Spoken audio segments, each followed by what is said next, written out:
very good evening to all the audiences that are present here physically with us and also those that are on live stream. So today is the final debating session of day 2 of MUSA General Elections 2024. And this session is for the School of Arts and Social Sciences representative candidates. And they are Sharina and also I from the party Equitas. So before we proceed to their opening statement, allow me to introduce myself. My name is Aaron. I'm the returning officer of MUSA General Elections 2024. So without further ado, let's listen to what Sharina and I have for all the student community. Okay, so hello everyone. Good afternoon to you all. I'm Sharina and this is Ike, and we're running for male and female representatives of the School of Arts and Social Sciences. And we're also under the party Equitas. So to kick things off, we're going to start with a short introduction of ourselves and then dive into the main manifesto. So as I said, my name is Sharina Samuel. I'm currently a Year 1 Sem 2 student, and I'm doing Digital Media and Communications, obviously under SAS. I'm currently an events officer. I'm in the SAS subcommittee, and my experience not only in organizing events but also working with the SAS team and understanding their framework is what makes me believe that I would be a good fit for this role. Additionally, I think Ike and I share like-minded goals and are both eager to use our skills to the best of our ability for this position. That's all from me. I shall pass it to Ike for his introduction.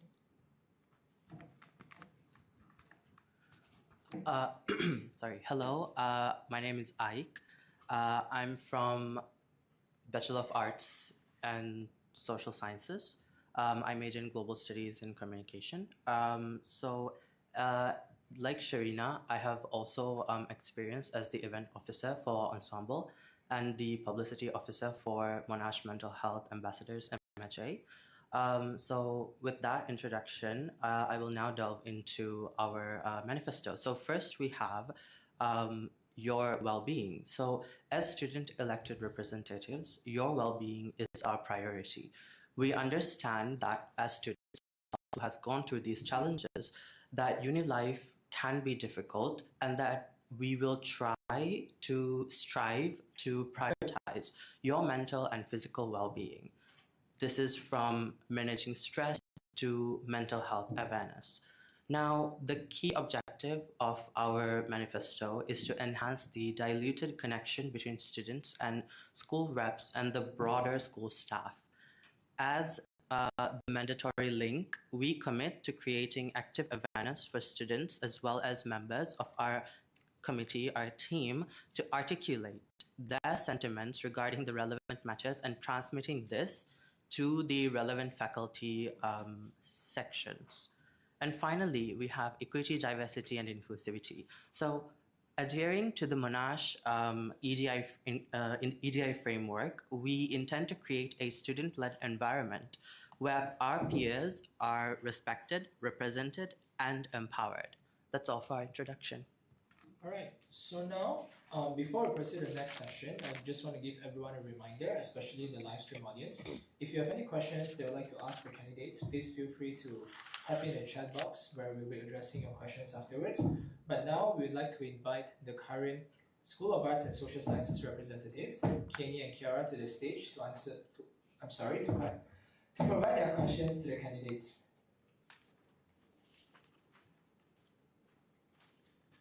Hello everyone, good afternoon to the floor and our candidates, Sharina and Ike. So I have several questions. So first question, how do you plan to encourage a greater student involvement and participation in SAS for upcoming activities and initiatives?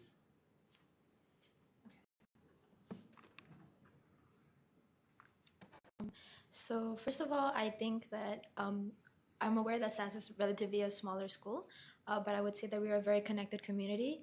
And I think in the sense of student engagement and higher participation rates, I think on a more practical note, we'll be very mindful of like when we schedule our events. So it'd be a bit more aware that, during certain weeks, especially through week 10 and 12, it's very like academically intense. And so we'll focus on not putting that many events during that time so that people can also focus on the academics as well as go for our events, whether that might be like de-stress events or whatever other events you might be organizing. And then secondly would be early publicity. I think having a good schedule on like when publicity for an event that is coming up should be posted so that people can really schedule out their time And I think that's pretty much from me. I'll pass it on to Ikea. So, adding to what Sharina just mentioned, as individuals who have been part of active committees and clubs, we understand the extensive administrative delays that might happen when it comes to scheduling, let's say, the SARA or other documents. So with that, we intend to, because both of us are sticklers for schedules, so we tend to, work better when we have a schedule. So having deadlines, okay, by this date, we will, submit for SARA or EMS, will ensure that the events publicity, like Sharina mentioned, will happen earlier on. And second of all, we have the events themselves. So we're planning, because SAS is known as a club that has very social events, we plan to bring in a more extensive roster of events. So yeah, that's all for the question. Thanks for the questions. Thanks for the answers. So moving forward, so we have major and minor reps, and very hard for us to find candidates as well. So what plans do you have to ensure that all the positions for the majors and the minors are filled? Thank you. I think what we lack right now is, in a way, awareness about these minors and the minor and major reps, because unless you're actively involved in SAS or the SAS committee, I think that a lot of our colleagues are not aware of it. So the one thing that we can do is to publicize it, talk about it. Like, hey, we're looking for major reps. Are you guys interested? This is your work scope. So I think that's the one thing that we can do to raise more awareness.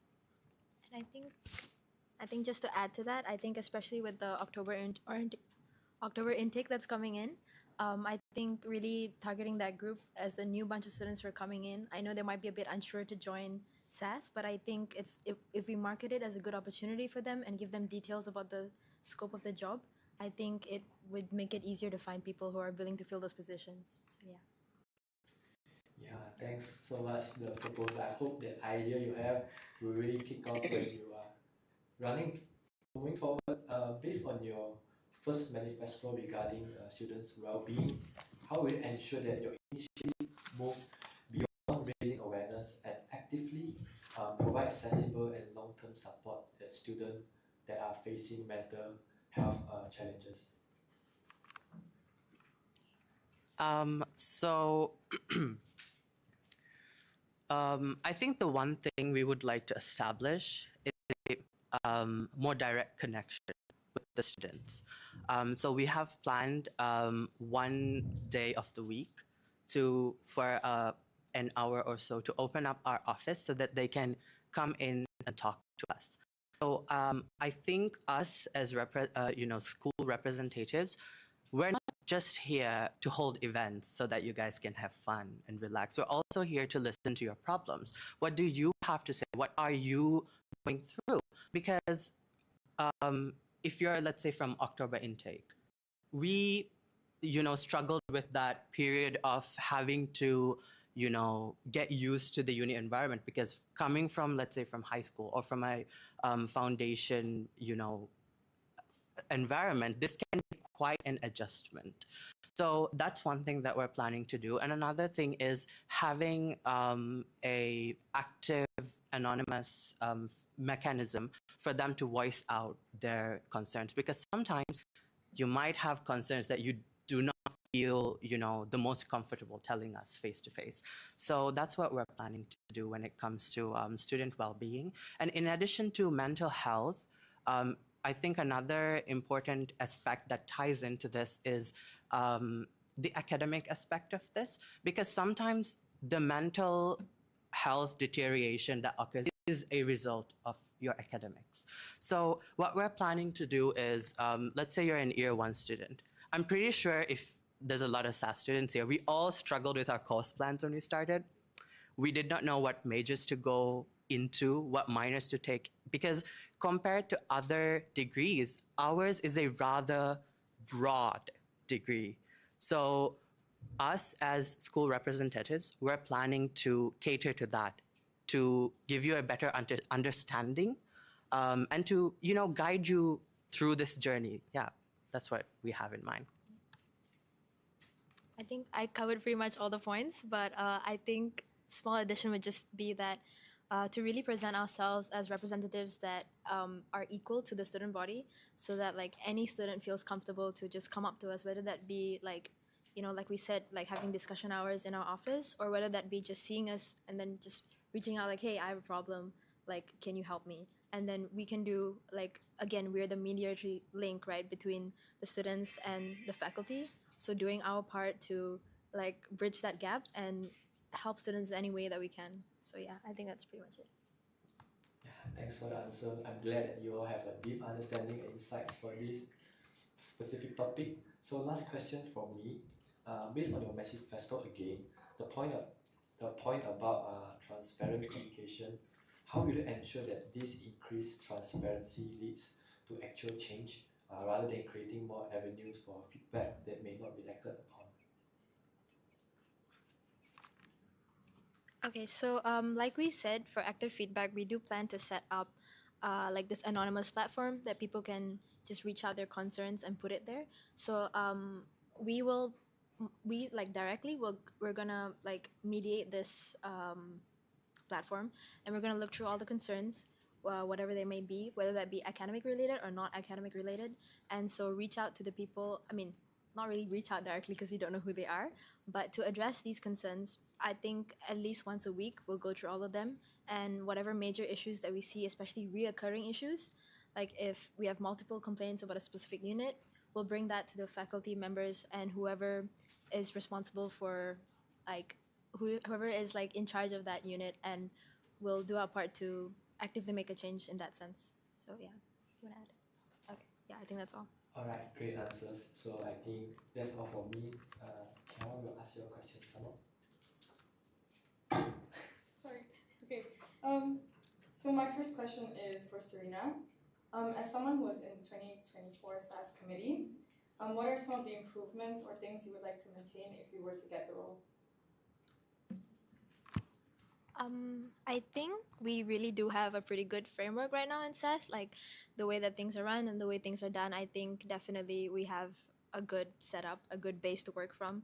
I think is really just the main thing I would say would be to implement a bit more of communication and a bit more of transparent communication, in the sense of our responsibilities, like as reps, what do we do to communicate that with our team, and to also understand from their point of view what because they also are students just like how we're students, and so I think communicating with them their responsibilities early on, and also seeing like what changes need to be made or what adjustments need to be made from the feedback we get from our subcommittee as well. So I think that's mainly what changes I would make. Yeah.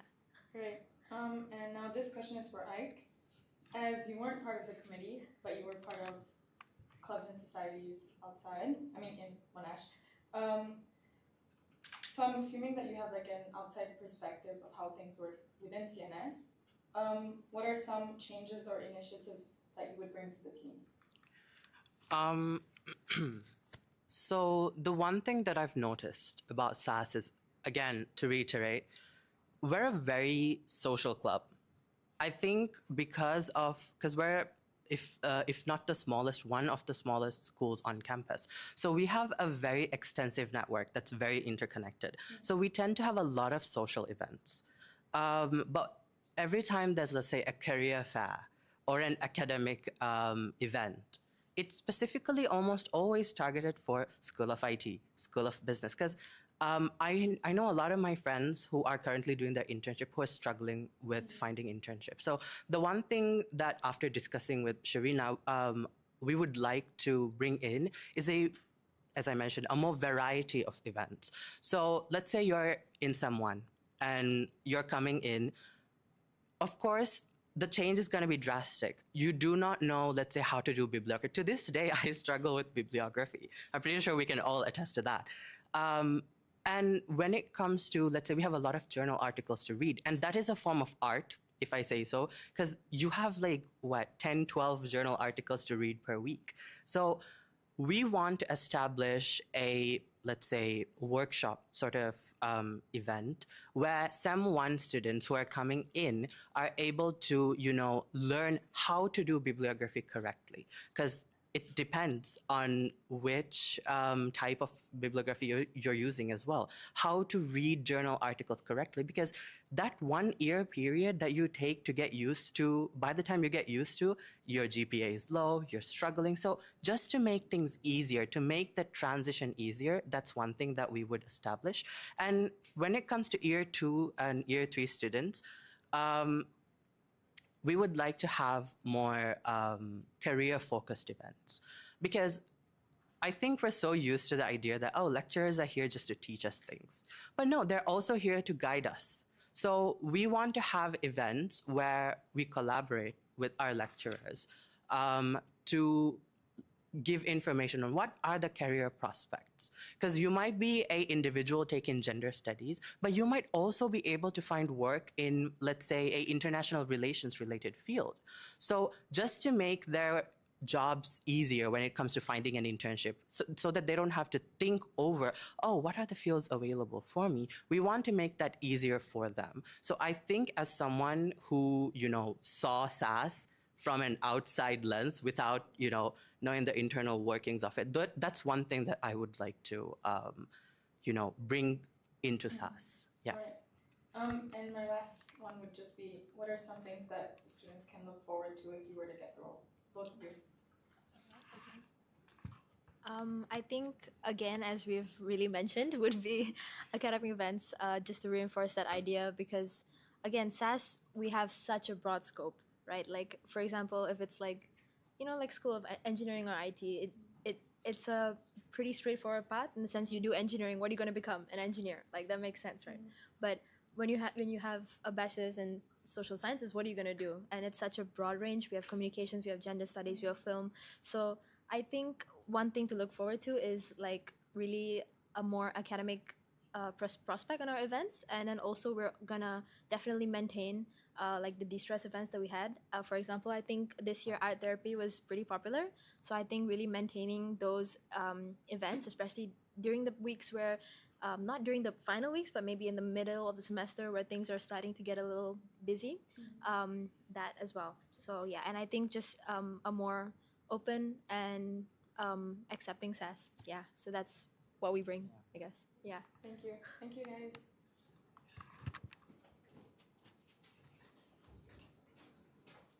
All right, can we give a round of applause to the School of Arts and Social Sciences? All right, so before we proceed to the next section, I'd like to have a 30 seconds intermission for a while, just to fix the microphone real quick. So for the live audience, when this intermission is happening, please feel free to put your messages that you would like to ask the candidates in the chat box, or any questions you have.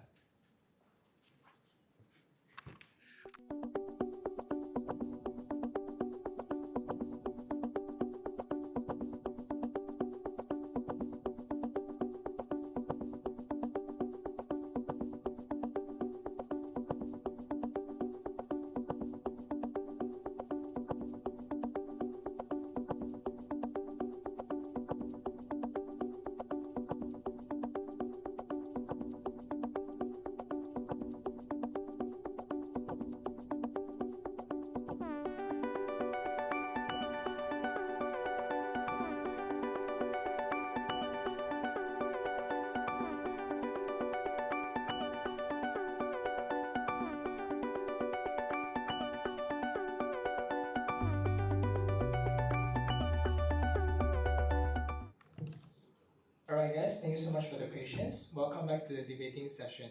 So now we'll be proceeding to the Q&A session by the students. So for the students that are present with us physically today, if you have any questions, please feel free to raise your hand up. We'll be handing the live stream microphone to you so that the live stream audience can hear your questions clearly.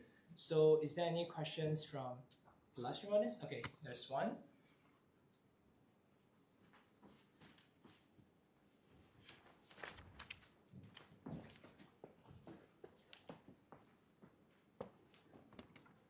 Hi, so you mentioned about maintaining the academic prospects of event, which I like, that's good. So I don't know if you're aware, but the Vice President's department has a cross-collaborative event fund, which is meant for cross-collaborative educational events. So I would just like to know, this fund is quite underutilized. So I would just like to know what you would propose as initiatives to use this funding and have any educational cross-collaborative events. Is the candidates clear the question? Can we discuss further? Yeah, sure.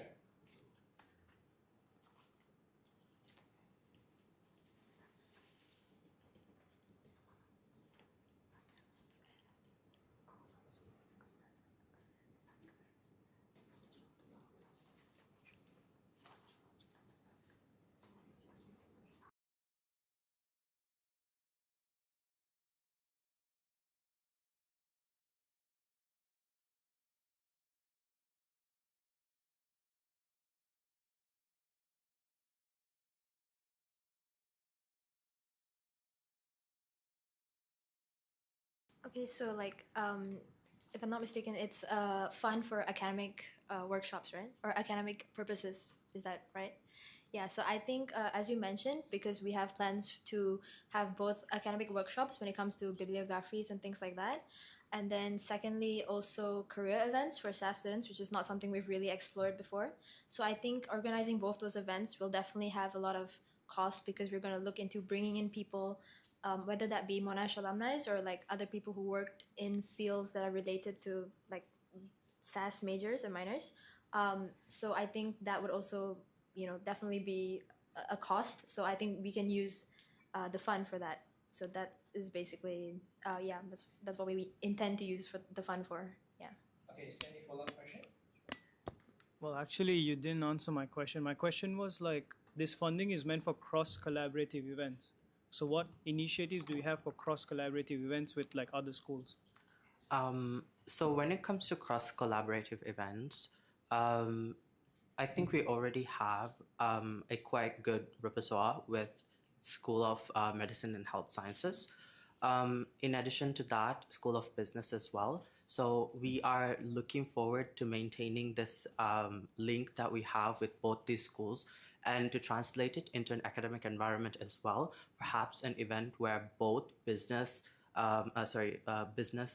School of Medicine and Health Sciences as well as School of Art students can have a event that is, directed for all three schools in general as well.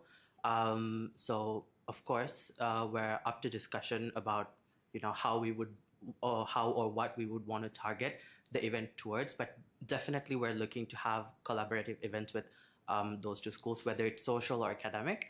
And also we're open to not just those two schools where we have already, an established connection with, but we're also looking forward to, building bridges with the other schools as well. Do you still have any follow-up questions? No. All good? Thank you. All right. Is there any other questions from the floor?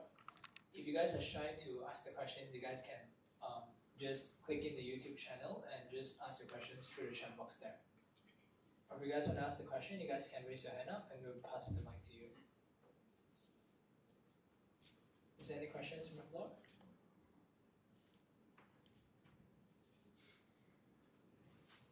All good? This is the chance that you guys can ask them your questions. Anything related to academics, related to events, you guys can ask the candidates now. Is that your question? Okay. All right. Is there any questions from the floor? You have, okay, all right. Please pass the mic to him. Hi. So regarding you guys mentioned about increasing the amount of the knowledge on students on their majors and minors, right? When in orientation, you already have like a session for that. May I know, is it something that you add on more, or do you just plan to improve the event of during the orientation, or do you add more events during the SEM itself?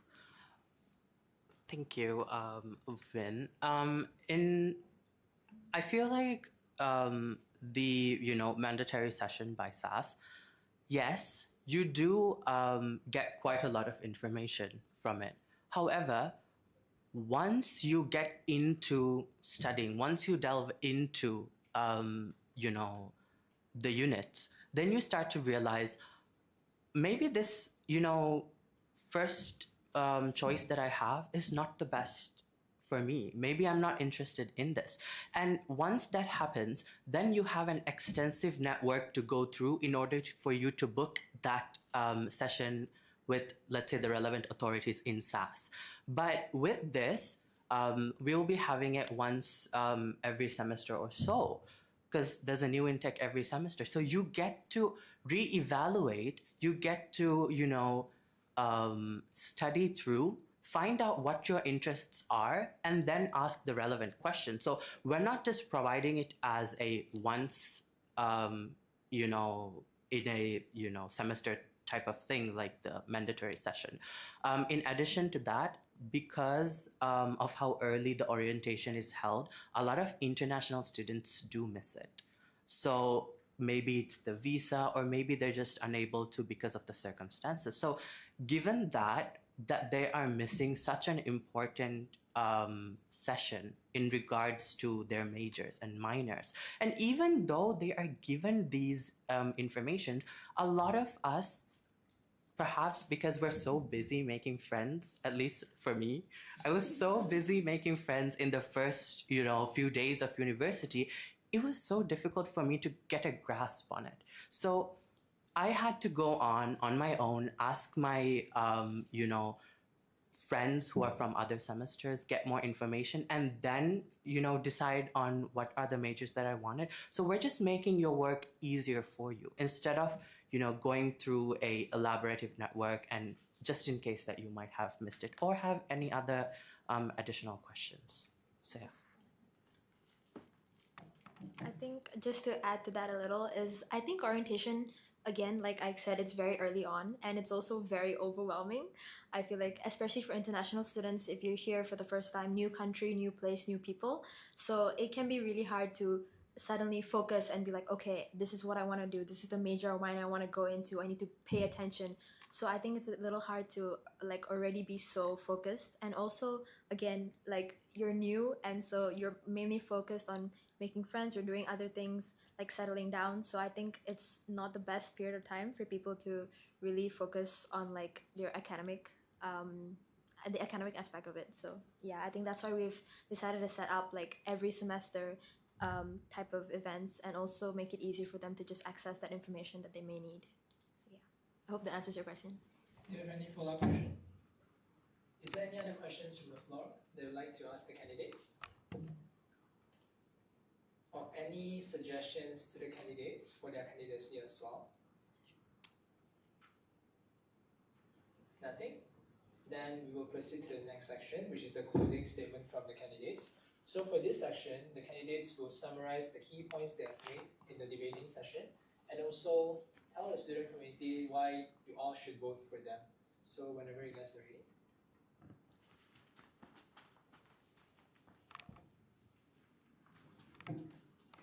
Okay, so to close, we would just like to end by saying that we hope that through this debate, our commitment and passion, not only to the roles as representatives, but also to the maintenance and the further improvement of SAS, has been clearly communicated to our voters.